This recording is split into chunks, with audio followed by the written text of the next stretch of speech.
Catuara, Catucaruene, Catupituna, que na língua tupi quer dizer bom dia, boa tarde e boa noite, dependendo do horário que você esteja assistindo esse vídeo. Fica aí meus cumprimentos. Potossababaé te Catuana, desejo que tudo bem com todas e todos, na medida do possível, nessa situação em que vivemos de pandemia. Meu nome é Kazé Angatu, meu nome indígena, meu nome de registro sou professor doutor Carlos José Ferreira dos Santos, sou professor na Universidade Estadual de Santa Cruz, no curso de História, de Letras e Pedagogia, e professor no programa de pós-graduação Relações Étnico-Raciais da Universidade Federal do Sul da Bahia. E o tema que a gente vai tratar aqui é de urgência, na verdade, né? Então, parabenizo os organizadores dessa atividade por considerar esse tema, a situação das comunidades rurais sob a pandemia. E por que eu digo, me permita, eu vou ler algumas coisas, que são dados, né? E eu não sou, como esse é um assunto muito preemente, não cabe aqui falar coisas sem apresentar fontes e informações mais ou menos precisas. Então, acho que é importante sabermos como que está a atual situação. Segundo os dados da OMC, a pandemia, a América do Sul se tornou o novo epicentro da Covid-19. Uma matéria publicada pelo jornal É o País, um jornal espanhol de repercussão mundial, um antigo jornal, diz: comunidades rurais da América Latina enfrentam o avanço do coronavírus. Esse novo epicentro tem a América Latina como centro e, infelizmente, tem o Brasil como um epicentro desse epicentro. Na América Latina, o coronavírus começou nos centros urbanos e aos poucos se aproxima das comunidades rurais. Em maior ou menor medida, a reação binômio cidade-campo condiciona o avanço da Covid-19 na região. Então, a doença está crescendo aqui na América Latina, em particular no Brasil, e em particular avançando agora para as comunidades, para as áreas rurais. Infelizmente, ontem, dia 12 de junho, o Brasil ultrapassou a Inglaterra e hoje atingiu 41.901 óbitos. Nós estamos em segundo lugar no mundo, apenas abaixo dos Estados Unidos, em óbitos pela Covid-19. Então esse dado é alarmante. E é sobre isso que nós vamos tratar, né? E essa matéria do El País, do jornal espanhol, mostrando como que essa doença está agora se alongando, se prolongando, né, para as áreas rurais, as comunidades rurais. Acho que é importante, inicialmente, eu aqui defini o que seria as comunidades rurais na minha leitura, né? Penso que no caso brasileiro e no caso particular baiano e sub-baiano, muitas dessas comunidades rurais têm as suas relações históricas profundas com os povos originários, os povos indígenas e com as comunidades quilombolas, né? Tanto é que antes das comunidades quilombolas e as comunidades indígenas serem classificadas, serem reconhecidas como tais, também são conhecidas como comunidades rurais. Então, muito do que eu vou falar acaba envolvendo as comunidades indígenas, as comunidades quilombolas e também as comunidades ribeirinhas, dos pescadores, das marisqueiras, enfim, daqueles que trabalham nas suas relações cotidianas com a natureza, tá certo? E de certa forma estão distantes das áreas urbanas. Então esse é o conceito que estou aqui pensando em comunidades rurais. E é interessante você ver que por ser eu moro antes que eu esqueça, eu moro numa aldeia indígena, a aldeia Guarani Tabatã, aqui na comunidade Tupinambá de Olivença. Moro numa oca de barro, né? Então moro numa comunidade, então vai muito da minha percepção de vivência nessa situação. Então essas comunidades, como os povos indígenas, os povos quilombolas, têm direitos diferenciados, né? Têm direito a uma saúde diferenciada, e eu vou tentar explicar por que, em primeira instância, isso daqui, né? Por exemplo, certas doenças são específicas das comunidades rurais ou das comunidades que estão em uma relação direta com a natureza. Ninguém, muito difícil no meio urbano, alguém receber uma picada de cobra. Eu estou dando esse exemplo extremado para você ver que existe uma diferença nessas relações, tá certo?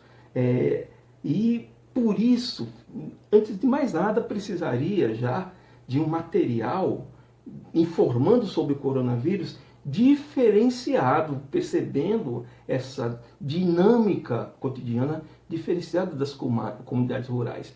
Pelo menos aqui onde eu moro, nós não recebemos nenhum material diferenciado informando como que o coronavírus tinha que ser tratado pela nossa comunidade diferenciadamente. Ou seja, é necessário para essas comunidades uma saúde indígena, uma saúde quilombola, uma saúde de comunidades rural diferenciadas, mas não só na teoria, na lei, mas na prática. Né? Porque também diferenciadas são as curas. Né? Nós usamos ainda os métodos de cura com as rezas, os aguentos, as raízes. Hoje, é claro, na própria UESC tem isso, uma parte da medicina, da enfermagem, reconhecem as parteiras, essas curas e trabalham juntos. Mas, veja, até para a resolução das patologias, a forma da cura diferenciada deveria ser considerada. Pois bem, aí tratando mais diretamente da pandemia, será que com o anúncio da doença do Covid-19, essas comunidades tiveram acesso a as informações formais do combate à patologia? Eu vou colocar aqui interrogação para vocês ponderarem comigo. Se já existe dificuldade antes mesmo da pandemia, devido à distância e devido a essa forma de vida diferenciada, esse acesso à saúde de qualidade. Agora pense comigo, será que essas comunidades rurais tiveram acesso a informações? Muitas dessas comunidades rurais trabalham coletivamente, vivem em coletividade. Algumas das moradias das comunidades rurais, elas são coletivas também.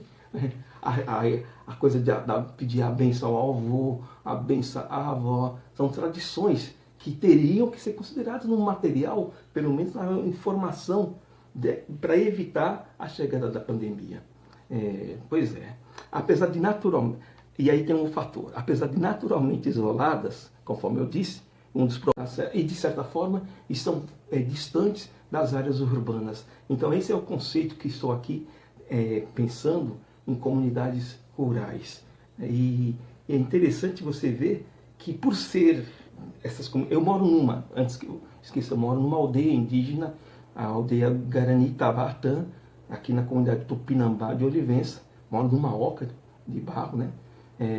Então moro numa comunidade, então vai muito da minha percepção de vivência nessa situação. Então essas comunidades, como os povos indígenas, os povos quilombolas, têm direitos diferenciados, né? Têm direito a uma saúde diferenciada, e eu vou tentar explicar por que, em primeira instância, isso daqui, né? Por exemplo, certas doenças são específicas das comunidades rurais ou das comunidades que estão em uma relação direta com a natureza. Ninguém, muito difícil no meio urbano, alguém receber uma picada de cobra. Eu estou dando esse exemplo extremado para você ver que existe uma diferença nessas relações, tá certo? E por isso, antes de mais nada, precisaria já de um material informando sobre o coronavírus diferenciado, percebendo essa dinâmica cotidiana diferenciada das comunidades rurais. Pelo menos aqui onde eu moro, nós não recebemos nenhum material diferenciado informando como que o coronavírus tinha que ser tratado pela nossa comunidade diferenciadamente. Ou seja, é necessário para essas comunidades uma saúde indígena, uma saúde quilombola, uma saúde de comunidades rural diferenciadas, mas não só na teoria, na lei, mas na prática. Né? Porque também diferenciadas são as curas. Né? Nós usamos ainda os métodos de cura com as rezas, os aguentos, as raízes. Hoje, né, aprender com os saberes, né, essa coisa o auto-isolamento que foi feito pelas comunidades é um exemplo disso, é um exemplo de uma ação dessas comunidades para evitar a chegada da pandemia. É isso, é uma história que estamos vivendo. Eu, como historiador, digo, nesse sentido que é interessante, que ela não está contada como um todo, mas eu tenho com certeza uma grande esperança que certeza que vamos superar com as forças da natureza, nós somos ligados à natureza, com as forças da natureza e com a força da sabedoria e com a força do conhecimento científico. Por isso que temos que dizer não ao terraplanismo, ao negacionismo, né? A força da sabedoria, da natureza e o conhecimento científico, vamos sair dessa situação em que estamos. E por você que está me ouvindo, comece a pensar mais nas comunidades rurais, nas comunidades quilombolas, indígenas, ribeirinhas, pescadores, marisqueiras. E não saia de casa, viu? Se for, só em último caso, se sair, use as luvas, o álcool gel e lave a mão toda hora. Auere, como diz no nosso povo, Auere Ainte. Obrigado.